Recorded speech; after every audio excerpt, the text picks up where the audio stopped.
네, 정치의 세계를 남들과는 다르게 누구보다 화끈하게 해부해보는 시간입니다. 정의당 이정미 전 의원 그리고 미래통합당 오신환 전 의원과 함께합니다. 어서 오세요. 네, 네, 안녕하세요. 안녕하세요. 네, 지금 유튜브로도 생중계 중입니다. 유튜브 들어가셔서 이승원의 세계는 그리고 우리는 이렇게 검색하셔서 저희들과 함께해 주시면 좋겠습니다. 오늘 뭐 여러 가지 얘기가 준비되어 있는데 기본적으로 부동산 얘기 그리고 윤석열 총장 얘기를 잠깐 해볼 거고 본격적인 얘기 전에 테스트 하나 혹은 배팅이라고 하나요? 네.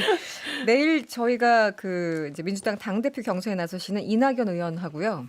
김부겸 전 의원 인터뷰를 하기로 했어요. 다른 당 얘기지만 또 다른 당 얘기니까 쉽게 할 수 있잖아요, 우리가. 어떤 분이 될까요? 한번 얘기를 해보시면 오시는 당대표에 당대표 아. 누가 당선될까요? 일단 뭐 전체적인 대세 흐름이 네. 뭐 이낙연 의원이 이제 대세를 이루고 있는 것은 분명한 것 같고요. 네. 또 여러 가지 분석들이나 그 특히 SNS 상에서의 여론 이런 것들도 대세는 분명한 것 같습니다. 다만 지금 이제 친문이라고 하는 민주당 내의 세력들이 얼마만큼의 이 이낙연 전 총리의 대세를 네. 견제할 것이냐 이런 부분들도 분명히 남아 있는 것 같아요. 그래서 김부겸 전 의원이 후반부로 가면 갈수록 힘을 탄력을 받을 것 같다는 생각이 있고요. 이렇게 아주 쉽게 이낙연 의원이 대승을 거두지는 못할 것 같다 이런 판단이 있습니다. 그러시군요. 이정미 의원님은 어떠세요? 네, 뭐 저도 오신환 의원님하고 약간 비슷한 생각을 가지고 있는데 네. 일단 당원들이 유력 대선 주자를 이번 당권 선거에서 주저앉힌다는 것에 대한 상당한 부담을 갖지 않겠는가. 그런 점에서 이낙연 의원의 승리는 점쳐지지만 네. 그렇게 막 쉽게 가는 선거는 아닐 것 같다. 네. 그런 정도. 네. 두 분 다 안전핀을 하나씩 뽑고 가시는군요. 알겠습니다. 청취자 여러분들도 내일 있을 두 후보의 인터뷰 기대해 주시고요. 네, 오늘 준비한 얘기를 해보죠. 부동산 특히 다주택 고위공직자들에 대한 여론 굉장히 팽팽해요. 저희 청취자분들도 양극단의 의견들 많이 주고 계신데 8381번님. 여론몰이로 두세 채 가지고 있는 사람들 집을 매각하게 강요하는 거는 재산권 침해 아닌가요? 이렇게 반문하셨고 2193번님은 1가구 1주택을 법제화해야 합니다. 또 이렇게 의견 주셨어요. 지금 정부 여당에서 세게 얘기를 하고 있어요. 일단 다 팔아라. 살고 있는 집 하나를 빼고는. 그런데 반대로 통합당에서는 이거는 반헌법적 발상이다. 어떻게 보십니까? 먼저 이정미 의원님. 네. 사실 미래통합당이 이래서 안 되는 겁니다. 왜 처음부터 훅 들어와요? 주호영 그 대표께서 이런 얘기를 했어요. 대통령이나 청와대 참모들은 몰라도 왜 국회의원들한테까지 그것을 강요하느냐 이렇게 얘기를 했거든요. 네. 근데 구분을 딱 했군요. 네. 그런데 그러면 그 반헌법적인 행위가 청와대 참모들한테는 왜 적용이 되고 국회의원들한테는 적용이 되지 않냐.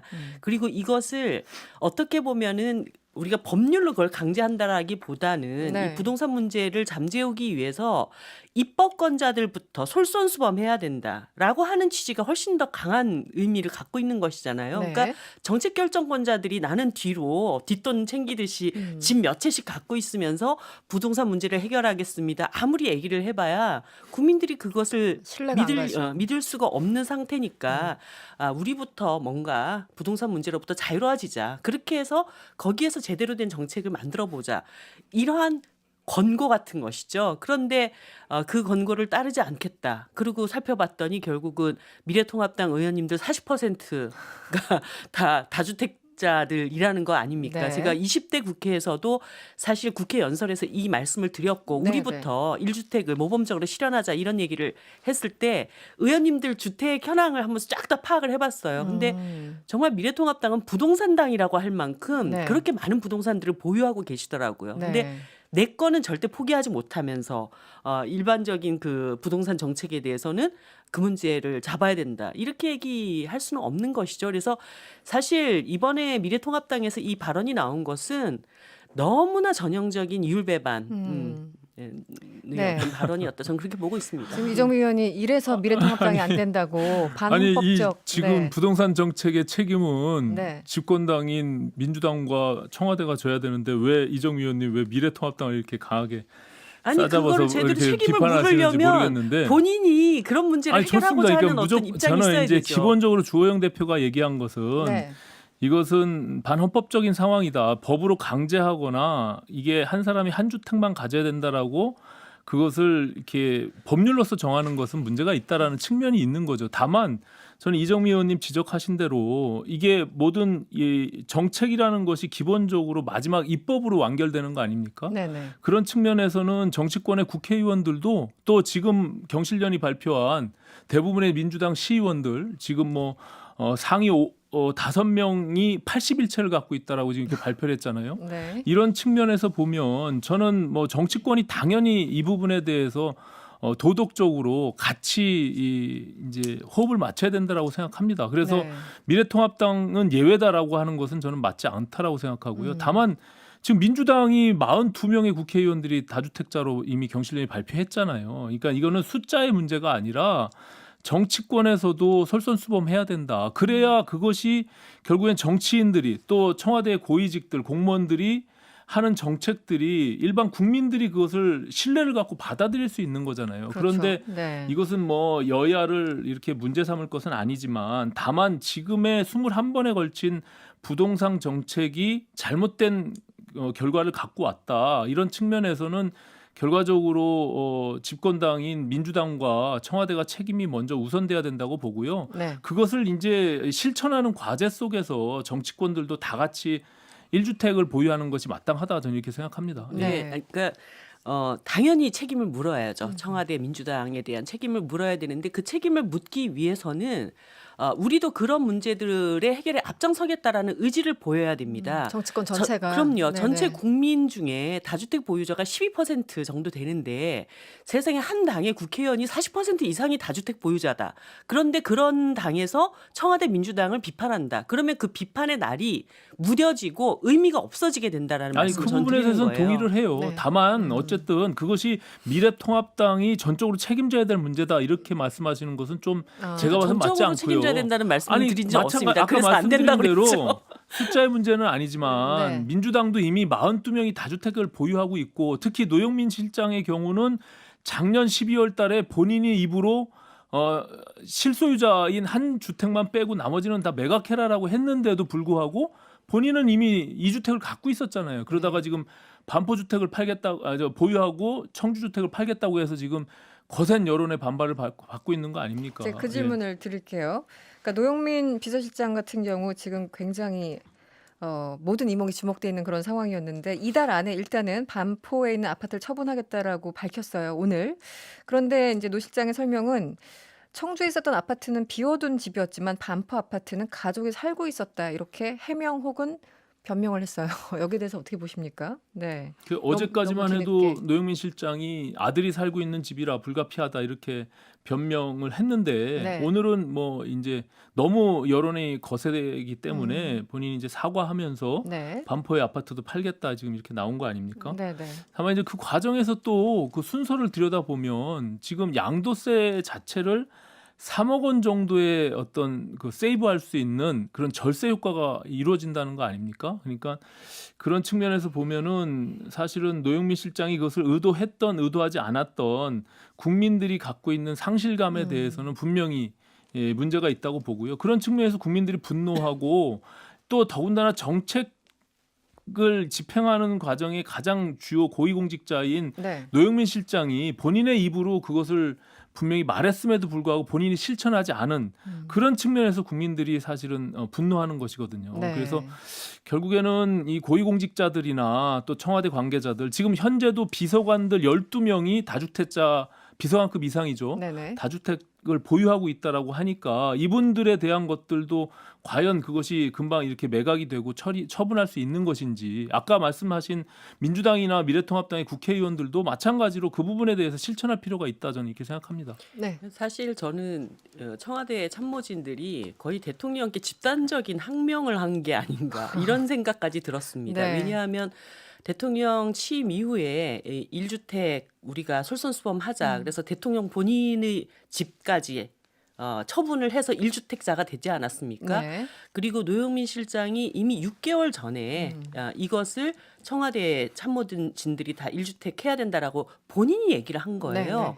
근데 6개월 동안 뭘 하고 있다가 최근에 와서 이 부동산 문제가 심각해지니까 이제야 청주집 급하게 팔았다가 또 된소리를 맞고. 된소리 네. 맞고 또 이제 서울집 팔고 거기에다가 사실은 이 문제가 불거졌던 날이 언제였냐면 문재인 대통령께서 직접 부동산 정책에 대한 어떤 그 지침을 지시하던 날이었습니다. 네. 네. 그러니까 국민들한테 이 부동산 문제를 안정화시키겠다는 대통령의 어떤 정책이나 진심이 전달되는 거를 완전히 가로막은 장본인이 된 거예요. 네. 그러니까 비서실장의 자리는 대통령을 보좌하는 자리인데 오히려 대통령께서 지시한 사항도 제대로 수행하지 않았고 그리고 그 당시 굉장히 중요한 정책 발표의 날에 대통령의 어떤 의도가 국민에게 전달되지 못하도록 만든 이런 그러니까 어떤 문제점을 일으킨 장본인이었기 때문에 그래서 그런지 그 이낙연 의원이요 어제 이런 얘기를 했죠. 노영민 실장에 대해서 합당한 처신과 조치가 있어야 된다. 이 문장을 보면은 합당한 조치는 알겠는데 합당한 처신은 뭘까요?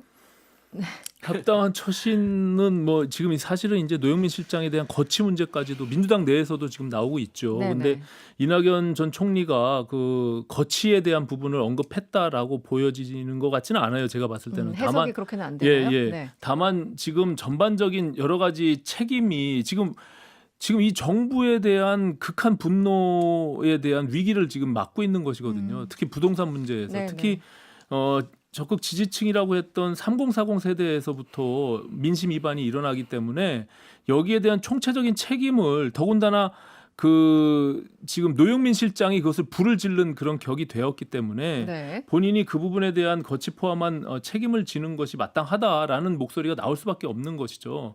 그리고 지금 민주당의 입장에서는 지난 총선 전에 다주택자의 주택 처분 그 서약을 했어요. 네네. 근데 그것이 지금 실천되고 있지 않기 때문에 오히려 국민들이 안 그래도 부동산 정책이 시장이 잘 그것이 뭐 소위 약발이 잘 먹지 않는 측면이 있는데 그 고위공직자나 청와대 관계자들이나 아니면 정치권에서 네. 오히려 다주택자들이 이렇게 많이 보유하고 있는데 그 정책이 신뢰를 가질 수가 없는 것이죠. 그러니까 오히려 부동산 정책이 21번에 걸쳐서 문재인 정부 3년 동안 냈지만 전혀 실효를 거두지 못하고 있는 오히려 주택 가격이 계속 폭등하고 있는 이런 과정들을 겪고 있기 때문에 저는 이런 부분들에 대한 책임은 반드시 누군가는 좀 져야 된다라고 생각을 합니다. 그래서 노영민 실장 옷 벗어야 됩니까? 어떻게 보세요, 이정미 의원님?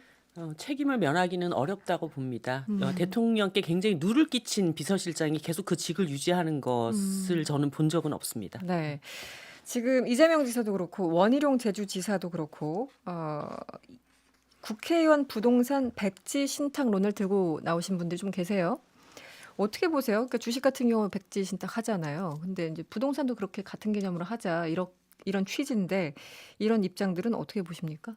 네. 저는 개인적으로 동의합니다. 그리고 이건 뭐 국회의원뿐만이 아니라 고위공직자의 경우도 지금 재산 신고하면서 네. 주식 백지 신탁을 하는 대상자들 더불어서 이 주택 백지 신탁을 하는 것은 저는 뭐 합당한 조치라고 생각하고요. 그것이 이제 대부분 정치권이나 고위공직자들의 어떤 컨센서스를 이뤄서 저는 입법화하는 것이 바람직하다. 왜냐하면 이 국민들의 이런 어떤 불편함이나 분노나 이 정책의 불신이나 이런 것들을 해소하기 위해서는 먼저 모범을 보이고 실천할 필요가 있거든요. 그렇기 때문에 그런 정책들을 통해서 뭐 극약 조치를 좀 할 필요가 있지 않나 저는 이렇게 생각합니다. 기본적으로 주가에 영향을 줄 수 있는 우려를 처음부터 이제 불식시키기 위해서 이제 주식 같은 것도 백지 신탁 그런 취지니까 부동산도 마찬가지 아니냐 이런 취지 같습니다. 이정미 의원님은 어떻게 보세요? 미래통합당 안에서 저런 이야기가 나왔다는 것은 뭐 저는 좋은 신호라고 보고 있는데 그것이 얼만큼 이제 실현될 수 있을지에 대한 저는 이제 그 전에 네. 실천할 수 있는 것은 국회에서요. 네. 관련 상임위원회에서 그런 다주택자를 배제하는 것이 먼저 선행되면 좋겠다 이런 관련 생각을. 상임위에서 특히 그렇죠. 기재위나 기재위, 국토위 이런 데는 네. 세제하고 주택 맞습니다. 정책을 다루고 있잖아요. 그거니까 입법이 최종적인 결과물인데 그것을 다루는 사람들의 입장이 본인한테 손해 보는 상호 이해 충돌이 생기는 것이거든요. 그렇죠. 네. 그렇기 때문에 타 상임위처럼 그런 다주택자들이 그 상임위를 못 가도록 하는 그런 조치들을 국회에서 먼저 선행하는 것이 저는 바람직하다 이렇게 생각합니다. 네. 근데 사실 공천 과정에서 이제는 각 당이 이런 거 좀 걸러냈으면 좋겠어요. 그러니까 제가 얼마 전에 뭐 서울시 민주당 의원 뭐 네. 30채 보유 네네. 이런 얘기를 들으면서 도대체 당에서 공천 과정에서 이런 투기업자들을 그 공직자로 발탁하는 이런 상황이 어떻게 아직까지도 계속되고 있는가 이런 생각 들었거든요. 납득이 안 된다. 네. 근데 이제 네.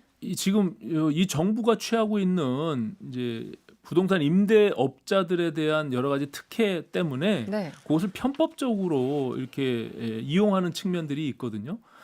그런 것을 봐서는 이제 30채를 갖고 있는 사람들이 임대업자였겠죠. 임대업으로 네네. 등록하고 이제 그런 측면에서 그런 어떤 전반적인 부동산 정책을 다시 꼼꼼히 들여다볼 필요가 있다. 저는 이렇게 생각합니다.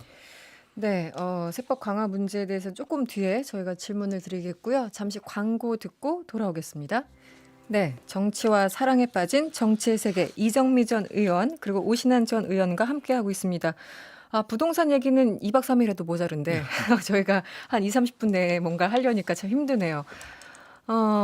여러 가지 의견들 보내주고 계세요. 3703번님, 부동산의 보유는 개인이 선택하는 것이 맞는 것 같습니다. 다만 세금을 이를테면 보유세를 한 채는 1% 이상은 차별적 과세로 굉장히 올리면 어떨까요? 이런 의견 주셨는데요. 아까 임대사업자 얘기 잠깐 주셨잖아요. 네네. 정부가 등록 그 임대사업자에 대해서 혜택을 주겠다고 했다가 최근에 좀 줄이겠다고 하니까 여기에 대해서 반발도 상당한 것 같아요. 어떻게 네. 보셨습니까? 네. 일단 정책의 일관성이라는 측면에서 보면 사실은 이 한 정권 내에서 오락가락하는 이런 정책들을 펼치는 것은 잘못된 거죠. 그리고 일단 처음 시작 자체를 잘못한 것을 시인하는 꼴이 되는 거 아니겠습니까? 또 이제 부동산 정책이라는 것이 사실은 시장을 존중하면서 네. 시장의 수요 공급 체계에 적절하게 대응하면서 보유세와 세금 부분들로 이제 같이 병합해서 정책을 펼쳐야 되는데 지금 이 정부가 상당히 이제 공급에 있어서 수요 공급에 이런 어떤 뭐 그런 것들을 잘 맞추지 못하는 측면들이 분명히 있거든요. 그래서 네. 정치권 내에서 서울시 같은 경우 뭐 그린벨트를 좀 해제하자는 얘기가 벌써 나오고 있잖아요. 네. 근데 물론 이제 박원순 시장이 거기에 반대하는 입장을 갖고 있긴 한데 저는 기본적으로 공급을 조금 늘리기 위해서 그리고 그 실수요자를 위한 공급이 되겠죠. 기본적으로 다주택자들에 대한 보유세를 저는 강화하는 것은 저는 동의하고요. 다만 이것이 순환적으로 돌기 위해서는 네. 좀 양도세 측면을 이것이 이미 올라간 것을 시세 차익을 갖게끔 하기 때문에 양도세도 조금 강화해야 된다는 이런 목소리를 내긴 하지만 네. 기본적으로 이것을 좀 시장을 풀기 위해서는 양도세는 조금 순환적으로 돌기 위한 그런 조치가 필요하다고 보고요. 네. 공급을 많이 늘리기 위해서는 국토의 계획 및 이용에 관한 법률이 정하고 있는 용적률 상한이 있는데 네네. 서울시 조례가 그보다 50%더 밑으로 지금 규제하고 있거든요. 그렇군요. 그런 것들을 좀 조정해서 다만 실수요자를 주기 위한 네. 그런 어떤 주택 공급을 좀 늘려나가는 측면이 좀 필요하다. 그러면서 세금의 정책들을 병행하는 것이 오히려 시장을 잘 효과적으로 조절할 수 있는 방법이다 이렇게 생각합니다. 네, 이정미 의원 뭐 어떠세요? 잘못된 네. 것은 지금이라도 바로 잡는 것은 필요합니다. 네. 사실 2017년 이 정부가 다주택 보유자들에 대해서 일정하게 특혜를 준 정책과 마찬가지예요. 임대사업자로 등록해서 세제 혜택을 주는 방식으로 네. 시장을 활성화시키겠다라고 했던 것인데 그것이 결과적으로는 이 부동산 투기를 더 부추기는 이런 결과를 낳았고 물론 이 정책의 일관성이 계속 무너지고 그래서 사람들 굉장히 스트레스 받게 하고 힘들게 하는 것은 사실이지만 네. 지금이라도 잘못된 정책은 빨리 바로잡는 것이 네. 상책이라고 보고 있습니다. 지금 김종인 위원장 같은 경우는 세금으로는 집값 못 잡는다 이렇게 또 표현을 하고 계시잖아요. 오신환 의원님.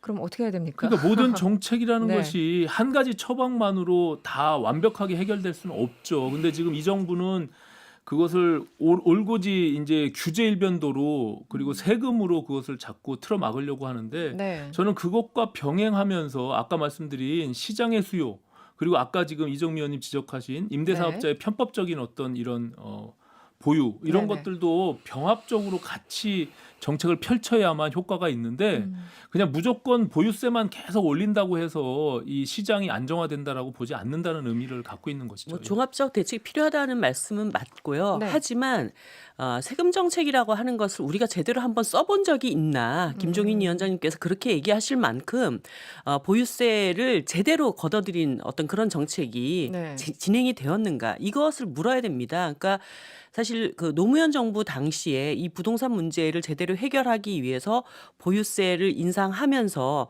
그것이 굉장히 장기적인 플랜을 갖고 있었습니다. 네. 2017년도까지 실효세율을 1%까지는 올리겠다. 그래서 단계적으로 점차적으로 이거를 올려나가면서 부동산 문제의 근본적인 대책을 수립을 해놨었던 것이 네. 결국은 이제 정권 바뀌면서 이명박 정부 들어와서 종부세 다시 완화하고 박근혜 정부 들어와서 또 완화하고 그래서 그 노무현 정부 당시에 수립해 가려고 했던 그러면 부동산 정책, 세금 정책이라고 하는 것이 타수포로 돌아간 겁니다. 그래서 이 정부에서 처음부터 다시 다시 시작. 시작을 하고 있는 그래서 네. 일관된 세금 정책을 좀 성공할 때까지 한번 밀어붙여봐야 된다 그렇게 네. 보고 근데 있습니다. 기본적으로 지금 종부세의 기본공제 기준을 계속 이제 낮추게 되면 네. 이 정권이 지금 경신련이 발표한 거에 보면 52%가 주택이 지금 올라갔다는 거 아닙니까? 그러면 이 서민들이 실소유를 갖고 있는 1인 1주택자도 그 상한 기준들을 넘어가게 되면 세금에 대한 폭탄을 맞게 되는 거예요. 그렇기 때문에 그런 것들을 아주 세밀하게 좀 이렇게 다뤄야 될 측면이 있어요. 이 정권이 3년 동안 부동산 주택 가격을 그렇게 폭등시켜 놓고 거기에 세금을 무한정으로 그냥 이렇게 때리게 되면 결과적으로 서민들이 오히려 그 고통을 받게 되는 측면이 있기 때문에 네. 그런 것들을 아주 세밀하게 좀 다뤄야 될 필요가 있다 이렇게 말씀드려요. 알겠습니다. 네, 부동산 얘기는 여기까지 하고요. 오늘 핫한 뉴스는 윤석열 총장의 입장 발표였습니다. 네. 독립적인 수사본부를 구성하겠다. 그리고 네, 그 수사본부 구성이라고 답변을 내놨는데 어떻게 보셨어요?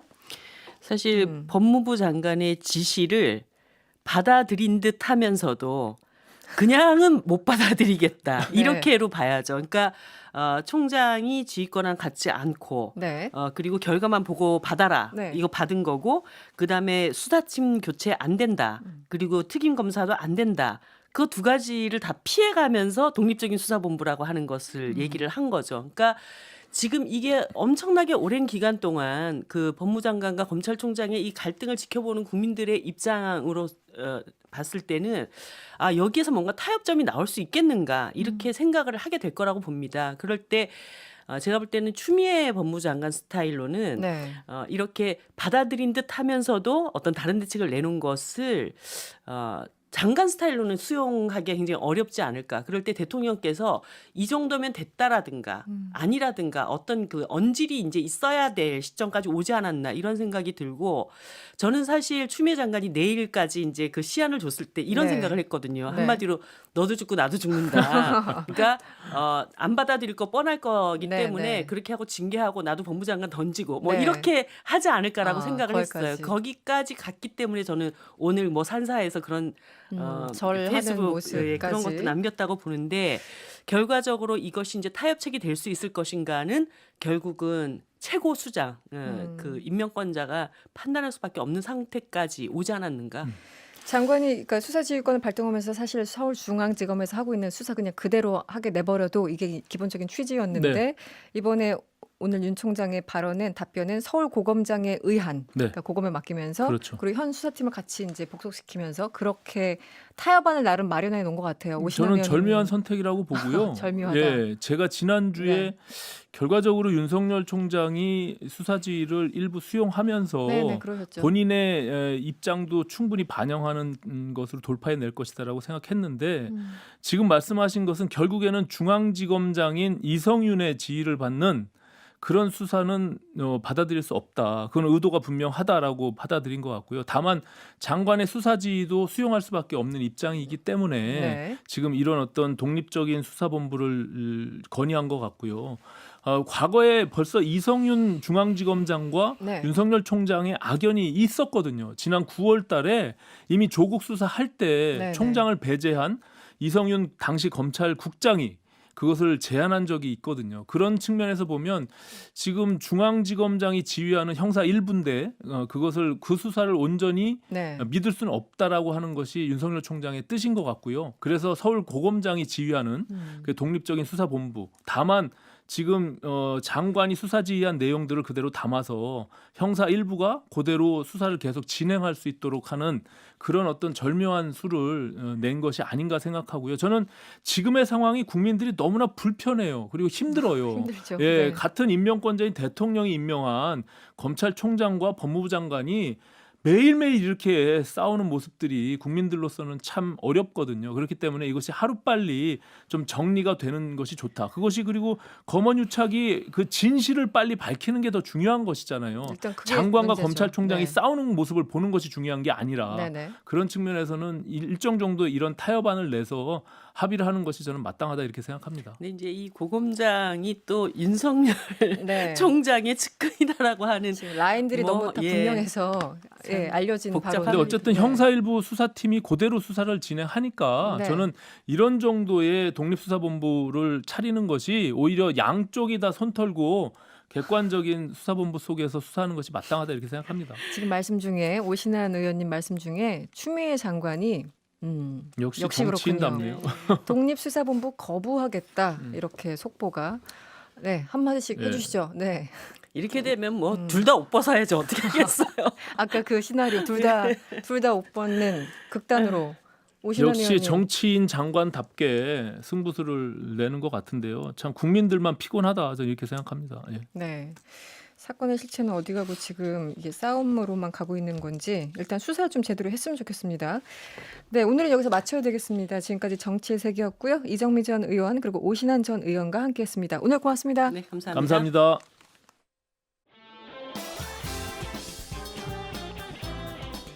여러분의 퇴근길을 꽉 채워드립니다. 평일 저녁 6시 5분 이승원의 세계는 그리고 우리는